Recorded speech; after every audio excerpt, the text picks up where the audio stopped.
At my graduation, the stadium buzzed with cheers, camera shutters, and families yelling names like they were trying to push their kids across the stage with pure volume. I should have felt proud. Relieved. Something. Instead, my phone vibrated, I checked the screen, and everything inside me dropped straight through the floor. At graduation, Dad texted, "Do not expect help. You are on your own now." That was it. No congratulations. No, "We are proud of you." Just a financial warning dressed up as a life lesson. 6 years of research, late-night debugging, surviving on instant noodles and burnt coffee, and that was what I got. While the dean read names in a careful, steady voice, I sat there in my gown, frozen, pretending nothing was wrong while the words burned into the back of my eyes. My name is Iris, and for as long as I can remember, I have been too much for my family. Too intense, too focused, too ambitious, too obsessed with things they did not understand. At least that is what my dad always implied. In our small California town, ambition was not something people admired. It was something they warned you about, like a storm that would eventually knock you down. I was the kid who wrote extra credit reports even when there was no extra credit. The one who hid in the back of the library during lunch because my laptop and I had a much better time together than I ever had in the cafeteria. While other kids argued over who would be homecoming queen, I was arguing with my code. To my parents, that made me strange and impractical. When I tried to explain neural networks over Thanksgiving dinner once, Dad laughed and told me to stop talking like a robot. Mom waved a hand and said I should think about a real job and not something that sounded like science fiction. They did not ask follow-up questions. They did not lean in. They changed the subject to my cousin's baby shower and the price of gas. Each dismissal felt small on its own.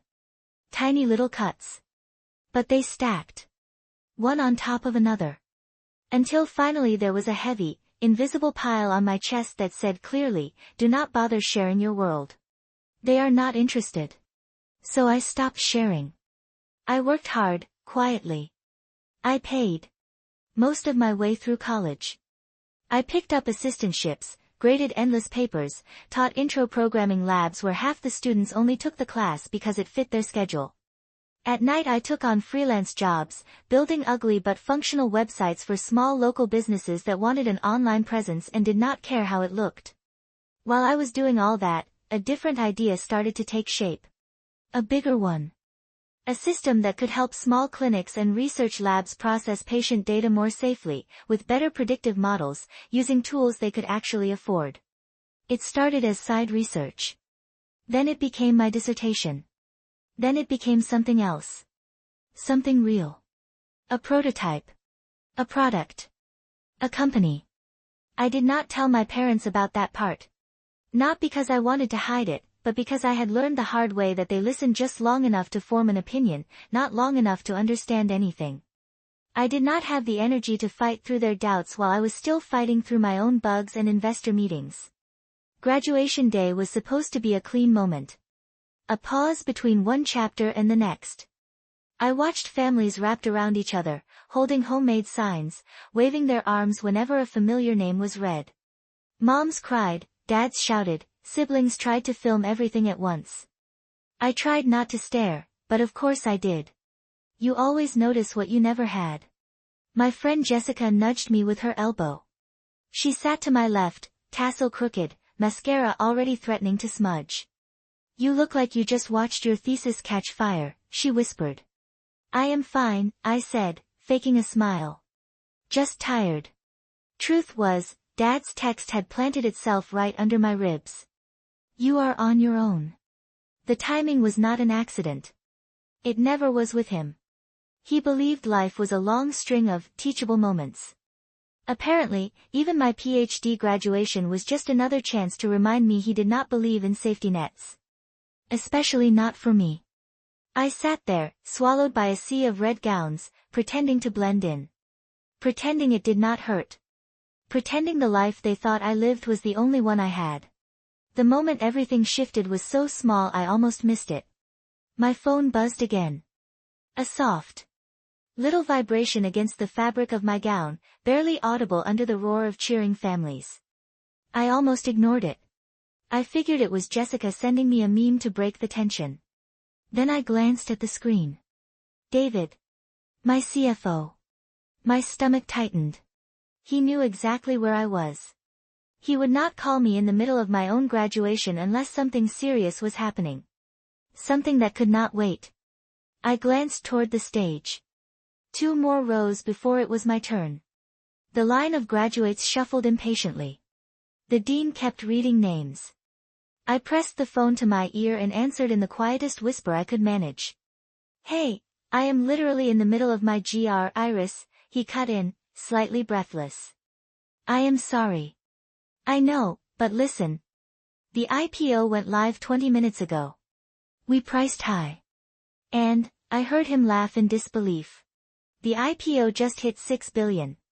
6 billion. For a second, it felt like he was talking about someone else. Someone far away. A character in a story. The word billion bounced around in my head like it was in the wrong language. Then heat rushed up my neck. I could feel people around me turning. Not because they knew exactly what was happening, but because David's voice was excited and loud enough to carry. Behind me, someone whispered, "Did he say billion?" Jessica's head snapped toward me so fast her tassel swung. "Iris, what was that?" she asked, eyes wide. I did not answer. Could not. My heart was pounding so hard I could hear the blood in my ears. David kept talking, oblivious to the fact that the crowd around me had started to tilt in my direction like flowers tracking the sun. "We are trending on every financial site," he said. "Investors are flooding in. We did it. You did it. They are already calling you the youngest tech billionaire in the country." That sentence might as well have been a lightning strike right down the center of the stadium. Conversations stopped in a scattered wave. Chairs creaked as people turned. I saw at least 3 phones lift up and start recording without anyone even pretending to be subtle. The air around me buzzed, sharp and electric. Jessica grabbed my arm. "Everyone heard that," she whispered.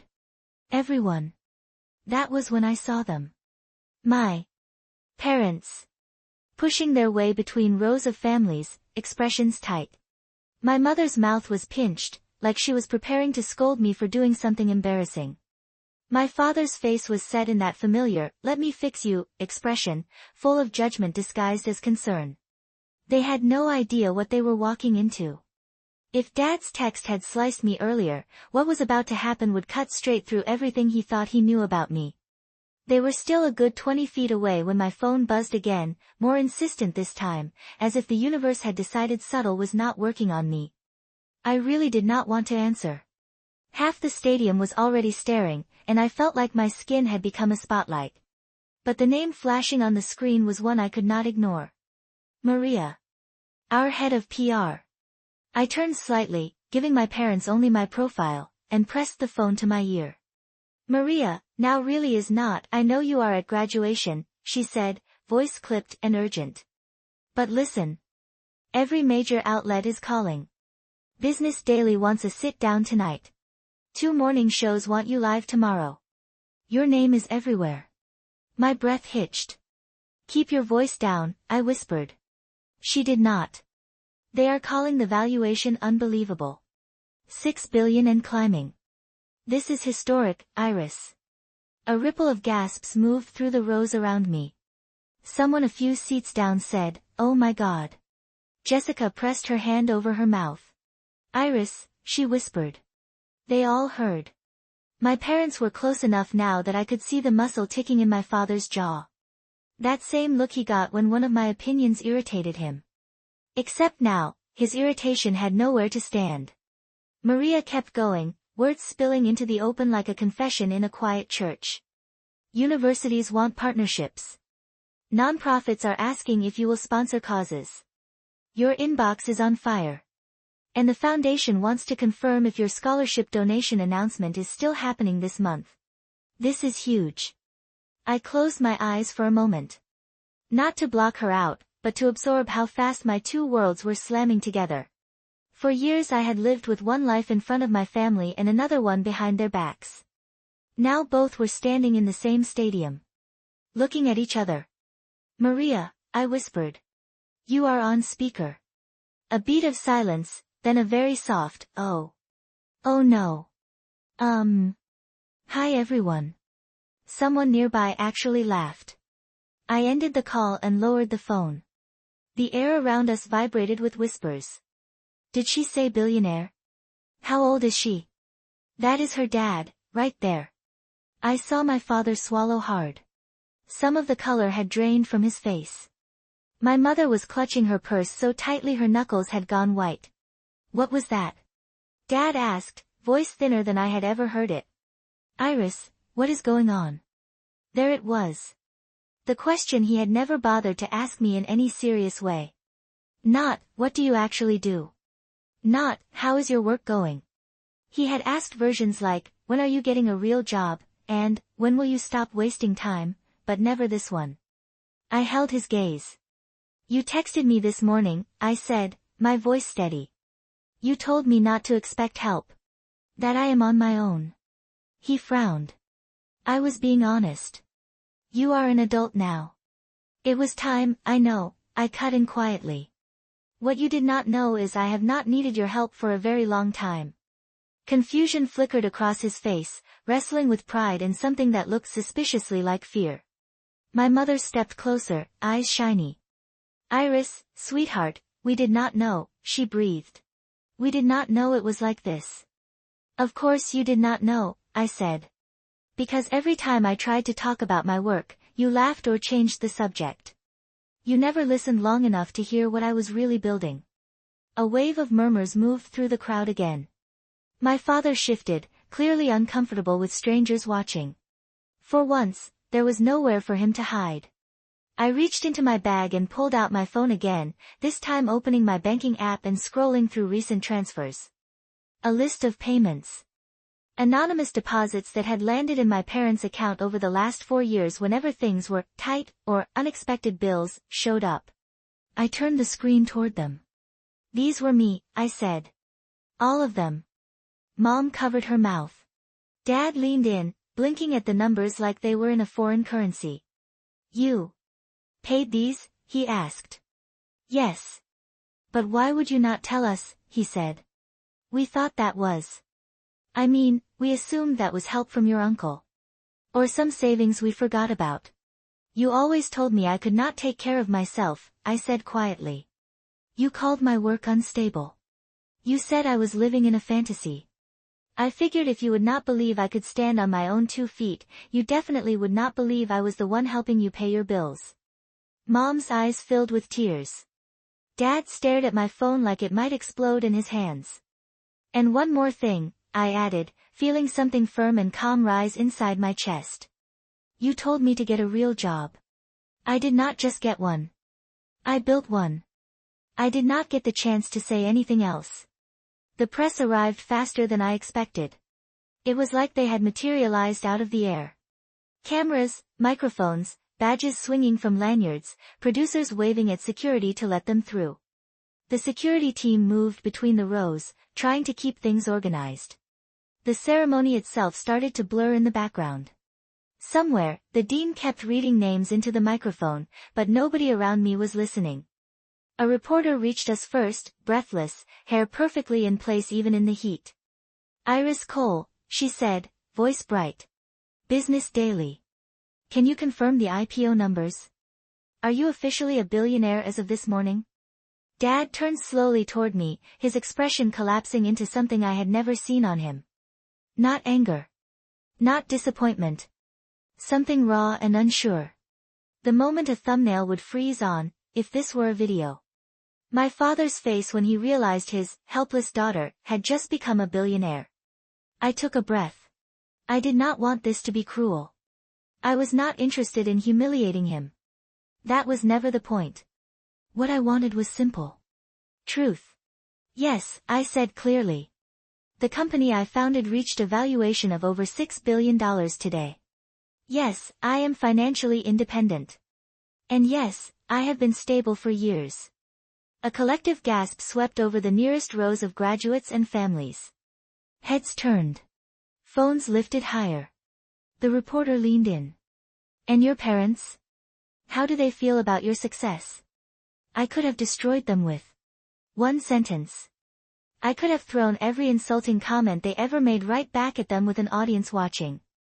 But revenge is not about kicking someone while they are already on their knees. Real revenge, the kind that actually frees you, is clarity. They are here today, I said, glancing at them for just a second. And we are all still processing. But I know they care about me, even if they did not always understand my work. I believe they will, one day. Mom started crying quietly. Dad's throat moved as he swallowed hard, fighting for words that refused to come. Iris, he whispered. I do not know what to say. You do not have to say anything right now, I replied. We will talk privately. That is where the real conversation belongs. Security started guiding us away from the center aisle, toward a quieter area near the stadium entrance. The press followed as far as they were allowed, calling my name, shouting more questions. But the roar began to fade behind us with each step. I realized something as we walked. The power my father's opinion had held over my life, all those years, was gone. Not because I had money now. Money was a tool, not a personality transplant. It was gone because the truth had finally grown louder than his disappointment. For the first time, my reality was undeniable to him. Security left us under a shaded overhang near the edge of the stadium. It was quieter there. Distant crowd noise hummed like white noise. For a moment, none of us spoke. Dad sat on a bench first, leaning forward, elbows on his knees like a man who had been hit by a truck he did not see coming. Mom stood beside him, mascara smudged, eyes searching my face like she was trying to find the child version of me somewhere. Iris, Dad said finally. His voice was rougher than I remembered. I owe you an apology. A real one. That word, real, caught my attention. I waited. I thought, he said slowly, that I was pushing you toward stability. I thought if I was hard on you you would land somewhere safe. You know, secure job, steady paycheck, simple life. I did not realize you had already built more stability than I ever did. Mom wiped her cheek with the back of her hand. We were wrong about your field, about your choices, about your strength, she said. You were out there taking care of yourself and we treated you like a kid chasing a fantasy. Their remorse did not erase the years of feeling unseen. But for once, I did not feel like I was shouting into a void. I felt heard. I am not angry, I said softly. Not the way I used to be. I am just tired. Tired of being treated like I do not know what I am doing. Tired of every success being called luck or timing. Dad nodded slowly, looking down at his hands. We did that, he admitted. We made you feel like that. I have been standing on my own for a long time, I continued. I did not need money from you. I needed something you refused to give. Respect. Curiosity. The benefit of the doubt. He looked up, and for the first time, I saw no resistance in his expression. Only wait. We see you now, he said. And we are proud of you. Not because of the money. I swear, not that. Because you believed in yourself when we did not. You kept going anyway. The words did not fix everything. They did not wipe away all the years of casual cruelty or dismissive comments. But they were a start. A small one. A human one. We walked back toward the stadium together, the grass bright under our feet, the sky too blue for such a heavy day. The ceremony was still going. Names still echoed. Somewhere, someone's mother was still crying into a program. Things were still uneasy between us. Of course they were. You do not rewrite a whole childhood in an afternoon. But for the first time, I did not feel like I was performing for people who had already decided to be disappointed. When I finally stepped back into the sunlight, tassel swaying, crowd noise buzzing, I felt different. Not because of the IPO. Not because cameras had chased me. Not even because of the word billionaire floating around. I felt different because I had finally stopped shrinking to fit into the version of me my parents thought was acceptable. I had spent years trying to earn a pride they had not developed the capacity to give. It turned out, I never needed their permission to succeed. I just needed the courage to stand in the truth of who I was, whether they approved or not. Later that night, after interviews and calls and documents and way too many notifications, I sat alone for a moment in my tiny apartment. The same apartment I had been building my fantasy life in while they assumed I was just playing with code. I took off my graduation gown and hung it up carefully. The fabric still smelled like the stadium. Popcorn and sunblock and something faintly metallic. My phone buzzed again. A message from Dad. "I know you are busy," it read. "We meant what we said. We are proud of you. When you are ready, we would like to hear about your work. All of it. No jokes. No interruptions." I stared at the screen for a long moment, feeling an ache and a release at the same time. Maybe one day I would sit them down, open my laptop, and show them everything. The early prototypes. The hundreds of rejected slides. The nights I almost quit. The clinics we had already helped. But whether they truly understood or not, my path was mine now. Not theirs to approve. Not theirs to control. If you have ever been underestimated by your own family, here is the part one wish someone had told me 10 years ago. You are allowed to build a life they do not understand. You are allowed to outgrow their expectations. And when the day finally comes that your truth is too big to hide, you do not owe anyone an apology for who you became while they were not paying attention.